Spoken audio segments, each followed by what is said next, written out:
మనం ఇక్కడైతే చూస్తున్నారు కదా మన సబ్స్క్రైబర్స్ ముగ్గురైతే కనుక ఓవరాల్ గా బల్క్ ఆర్డర్ అయితే ఇచ్చారండి మండపేతలకి.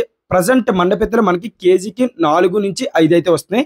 సో వాళ్ళు చెప్పిన క్వాంటిటీ ప్రకారం మనం ఐస్ బాక్స్లు అయితే తీసుకొని నీట్ గా దానికి హోల్స్ అయితే పెట్టాం.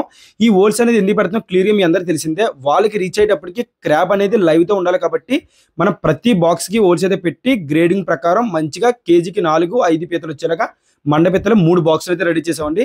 మన సబ్స్క్రైబర్ భద్రాచలం నుంచి 10 కేజీల పీతలు అయితే ఆర్డర్ పెట్టారండి. రిమైనింగ్ మనకు వచ్చి ఇంకొక 2 ఆర్డర్స్ వచ్చి హైదరాబాద్ నుంచి ఒకరు 2 కేజీలు, ఇంకొకరు వచ్చి 4 కేజీలు. సో ఈ విధంగా 3 బాక్సులు అయితే డెలివరీ చేసాం.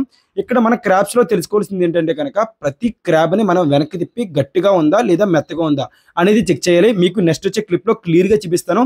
ఈ పర్సన్ మనకి 2 పీతలు ఒకటే సైజులో ఉన్న క్రాబ్స్ బయటికి తీసి దీంట్లో మనకి ఈ పీత మెత్తగా ఉంది, ఈ పీత గట్టిగా ఉందని క్లియర్ గా ఎక్స్ప్లెయిన్ చేశారండి. సో అదే విధంగా ప్రతి పీత మనకి చెక్ చేసి ఒక కంటైనర్లోకి తీసుకొని తర్వాత గ్రేడింగ్ ప్రకారం నీట్గా 3 బాక్సులు అయితే ప్యాక్ చేశాడు. ఇది మ్యాటర్ గైస్. క్రాబ్స్ ఎవరికైనా కావాలంటే పైన నెంబర్ని అయితే కాంటాక్ట్ అవ్వండి. మన దగ్గర అవైలబుల్ ఉన్నప్పుడు ఖచ్చితంగా నేనైతే డెలివరీ చేస్తాను. మండపీత కావాలంటే కేజీకి 4, 5, గుడ్డి పీత కావాలంటే కేజీకి 7, 8. పసుపు పీత మీ అందరు తెలిసిందే, పసుపు పీత కేజీ 300 వరకు ఉంటుందండి, అది 2500 నుంచి. సో ఈ విధంగా మనం హైదరాబాద్ అయితే డెలివరీ చేసాం. ఎవరికైనా వీడియో నచ్చితే లైక్ చేయండి గైస్. మళ్ళీ నెక్స్ట్ వీడియో అయితే కలుద్దాం. Thank you so much for watching.